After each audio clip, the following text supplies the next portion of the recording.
nadaafadda dadyahow waa tanteeniye dariiqyada magaalada indhuhu daawan bilixdooda iscilqaan dadkaygow aaday daawo ku tahay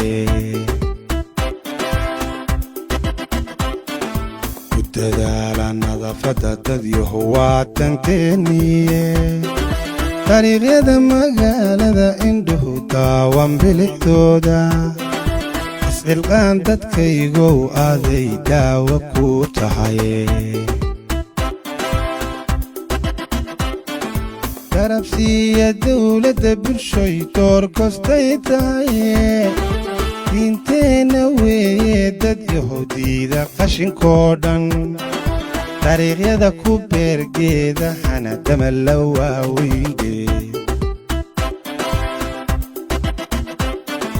garabsiiya dawladda bulshoy door kostay tahaye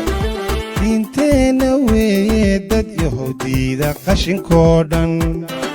dariiqyada ku beergeeda hanadama la waaweyne